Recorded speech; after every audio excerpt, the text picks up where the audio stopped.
Perkembangan teknologi saat ini semakin canggih, akan tetapi tidak adanya pengendalian teknologi menimbulkan permasalahan yang pelik. Salah satunya adalah global warming. Mari kita simak video berikut agar kita dapat melindungi bumi kita tercinta.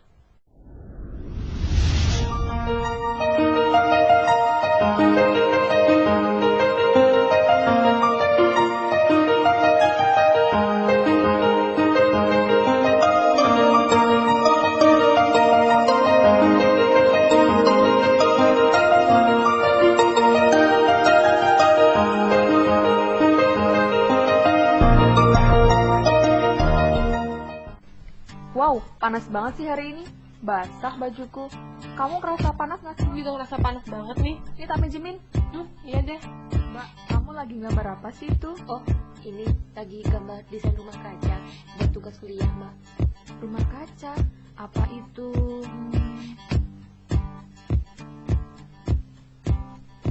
Kok bikin rumah kaca sih, Mbak? Kan menyebabkan panas. Kamu bikin panas orang sedunia ini. Tunggu. Sepertinya ada kesalahpahaman. Kita tidak bisa menyalahkan rumah kaca sebagai efek global warming. Oleh karena itu, saya akan menjelaskan mengenai efek rumah kaca penyebab global warming yang sebenarnya. Untuk penjelasan awal, mari kita amati percobaan berikut ini. Siapkan 2 buah wadah, beberapa liter air,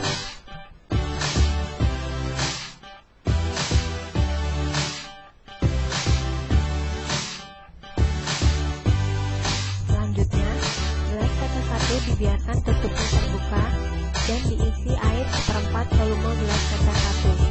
Sedangkan gelas kaca 2 tertutup rapat dan diisi air 1/4 volume gelas kaca 2. Langkah berikutnya, kita letakkan 2 buah gelas kaca tersebut di bawah terik sinar matahari selama kurang lebih 2 jam.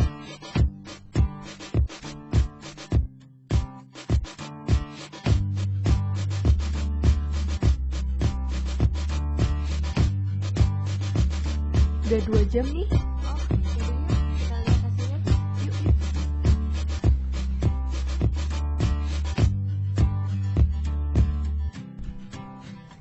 Setelah 2 jam, mari kita amati kondisi dari masing-masing gelas kaca. Pada gelas kaca 1, tidak ada embun di dalam gelas. Sedangkan di gelas kaca 2, nampak embun di dalamnya. Peristiwa yang terjadi di gelas kaca 2 merupakan simulasi dari peristiwa efek rumah kaca.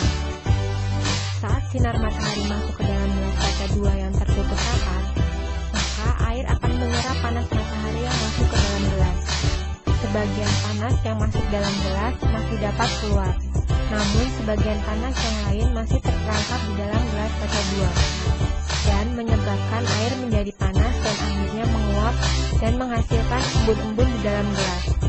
Semakin banyak panas yang terperangkap di dalam gelas kaca 2, maka akan semakin banyak embun-embun yang dihasilkan di dalam gelas kaca 2. Sedangkan di gelas kaca 1, karena tutupnya terbuka, maka panasnya berhasil keluar semua dari dalam gelas. Dari simulasi sederhana tadi, mari kita coba lihat tayangan video berikut.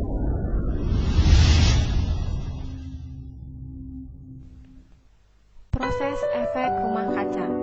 Secara alamiah, ketika radiasi matahari tampak namun tidak tampak dipancarkan ke bumi, sebagian sinar matahari yang tidak terserap permukaan bumi akan dipantulkan kembali dari permukaan bumi ke angkasa. Setelah dipantulkan kembali, sinar matahari tersebut berubah menjadi gelombang panjang yang berupa energi panas.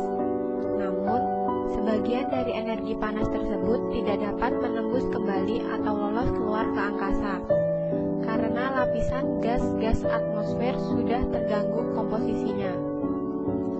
Akibatnya, energi panas yang seharusnya lepas ke angkasa menjadi terpancar kembali ke permukaan bumi dan diserap oleh gas-gas di atmosfer yang menyelimuti bumi yang kemudian disebut gas rumah kaca, sehingga sinar tersebut terperangkap dalam bumi. Gas rumah kaca adalah gas-gas yang ada di atmosfer yang menyebabkan efek rumah kaca. Gas-gas tersebut sebenarnya muncul secara alami di lingkungan, tetapi dapat juga timbul akibat aktivitas manusia. gas rumah kaca yang paling banyak adalah 1. Uap air. Uap air adalah gas rumah kaca yang timbul secara alami dan bertanggung jawab terhadap sebagian besar dari efek rumah kaca. Meningkatnya konsentrasi uap air mengakibatkan meningkatnya efek rumah kaca, yang mengakibatkan meningkatnya temperatur dan kembali semakin meningkatnya jumlah uap air di atmosfer. 2. Karbon dioksida atau CO2 adalah gas terbanyak kedua. Ia timbul dari berbagai proses alami seperti letusan vulkanik, pernafasan hewan dan manusia yang menghirup oksigen dan menghembuskan karbon dioksida, dan pembakaran material organik seperti tumbuhan. 3. Metana, yang merupakan komponen utama gas alam juga termasuk gas rumah kaca. Ia merupakan insulator yang efektif, mampu menangkap panas 20 kali lebih banyak bila dibandingkan karbon dioksida. Metana dilepaskan selama produksi dan transportasi batu bara, gas alam, dan minyak bumi. 4. Nitrogen oksida adalah gas insulator panas yang sangat kuat. Ia dihasilkan terutama dari pembakaran bahan bakar fosil dan oleh lahan pertanian.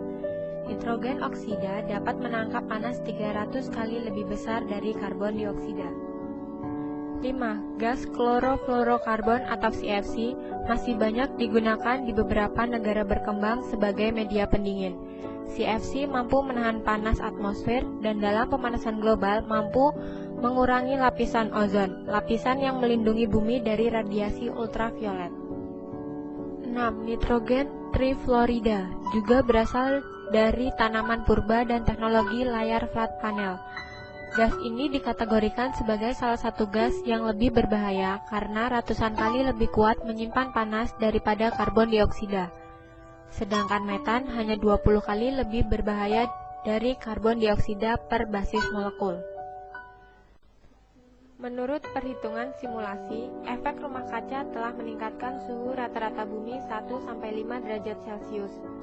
Jika kecenderungan emisi karbon dioksida saat ini terus berlangsung, banyak terumbu karang mungkin akan hilang dalam waktu 20-40 tahun mendatang. Dan ini akan memiliki konsekuensi bahaya bagi sebanyak 50 juta orang yang bergantung atas terumbu karang untuk memperoleh nafkah mereka. Upaya pencegahan efek rumah kaca. Penanaman 1 miliar pohon per tahun bisa menurunkan emisi gas rumah kaca. Upaya lainnya yaitu dengan pengendalian kerusakan hutan, pengolahan limbah, pengendalian kebakaran hutan dan lahan, pengelolaan sistem jaringan dan tata air, rehabilitasi hutan dan lahan, pemberantasan pembalakan liar, pencegahan deforestasi, dan pemberdayaan masyarakat. Penggunaan energi ramah lingkungan dan transportasi yang efisien juga bisa membantu mengurangi emisi gas rumah kaca. Kawasan konservasi mangrove ini sangat baik untuk membantu penurunan emisi gas rumah kaca. Selain merupakan elemen yang paling banyak berperan dalam penyeimbangan kualitas lingkungan dan menetralisir bahan-bahan pencemar.